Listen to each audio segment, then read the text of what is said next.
ब्रैथि बड'लेण्ड मुंख्लं जोलुर बादायलायनाय बेखौ अरां दखर दुलाराय बर' फरायसा आफादा 14 सेप्तेम्बरनिफ्राय जागायदों आरो बे जागायनायनिफ्राय दिनैसिम बे जोलुर बादायलायनाया मोजाङै मोजां सफैबाय।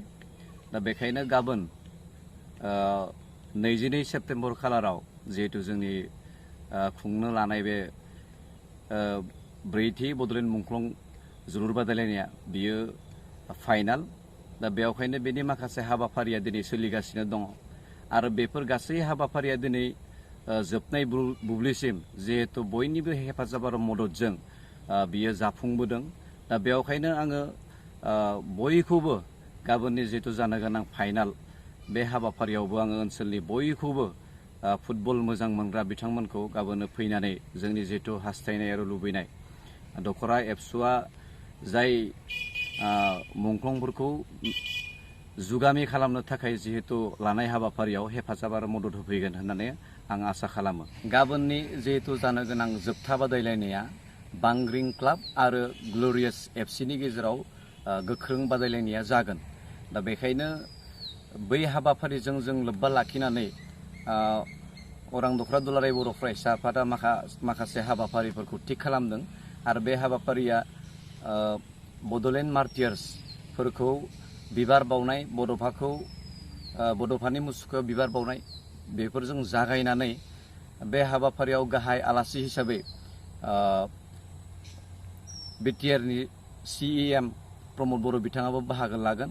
दुलाराय बर' फरायसा आफादनिफ्राय बोसोनगिरि खुंख्रा सोरगियारि बिथाङाबो बाहागो लागोन आरो उदालगुरि जिल्ला दुलाराय बर' फरायसा आफादनि मानगोनां आफादगिरि करनेलियास दैमारि बिथाङाबो बाहागो लागोन। बड' साहित्य सभानिफ्राय डक्टर प्रणब ज्योति नार्जारि सेक्रेटारि बिथाङाबो बाहागो लागोन। दा बेखायनो बै हाबाफारिखौ जोङो मोजां रोखोमै फाइनाल हाबाफारिया जोबगोन बेखौ हास्थायो आरो लोगोसे बे हाबाफारियाव जोङो मुंदांखा देंखोगिरि बिथांमोनखौ जों लिंहरदों आरो बेयाव हारिमु दिन्थिफुंनाय एबा कालचारेल डेमनस्ट्रेशन बे हाबाफारिफ्राबो थागोन। ओंखायनो 12:बाजिनायनिफ्राय जोङो बे हाबाफारिखौ जाफुंसार होनो थाखाय जों ओनसोलनि फुटबलखौ मोजां मोननाय एबा हास्थायग्रा बिथांमोनखौ लोब लोबै फैनानै जोंनि हाबाफारिखौ जाफुंसार होनायाव मदद खालामफैनो थाखाय आं गुरैयै खावलायबाय।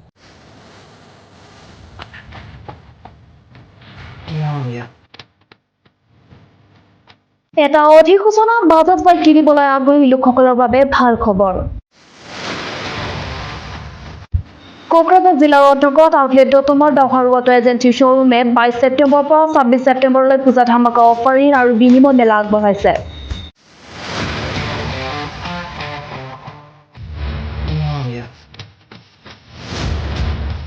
আউটলেট দতমৰ দখৰ অটো এজেঞ্চি শ্বৰুমে গ্ৰাহকসকলক ন্যূনতম ডাউন পেমেণ্ট প্ৰদান কৰিব। আপুনি দতমৰ দখৰ auto agency festive outlet branch শ্বৰুমত আগবঢ়োৱা পূজা ধামাকা অফাৰ লোন আৰু এক্সচেঞ্জ মেলা পৰিদৰ্শন কৰি আপোনাৰ বিচৰা বাজাজ বাইকখন আনিব পাৰে। দখৰ অটো এজেঞ্চি শ্বৰুমে আগবঢ়োৱা প্ৰস্তাৱটো 2টা হেলমেট মুক্ত, 5 লিটাৰ পেট্ৰল ফ্ৰী, বিনামূলীয়া নিশ্চিত উপহাৰ আৰু সকলো মডেল এক্সচেঞ্জৰ প্ৰৱেশ অধিকাৰ লাভ কৰিব। আৰু যদি আপুনি বিচাৰে তেন্তে 500 টকা পৰিশোধ কৰি আপুনি এখন বাইক কিনিব পাৰে। আপুনি 4টা পুৰস্কাৰৰ যিকোনো এটাৰ পৰা বাছনি কৰিব পাৰে। স্মাৰ্ট ঘড়ী, ইয়াৰফোন, বেগ আৰু ব্লেংকেট। অধিক বিৱৰণৰ বাবে 9854092134 86388634881 এই মোবাইল নম্বৰলৈ বাৰ্তা প্ৰেৰণ কৰিব পাৰে।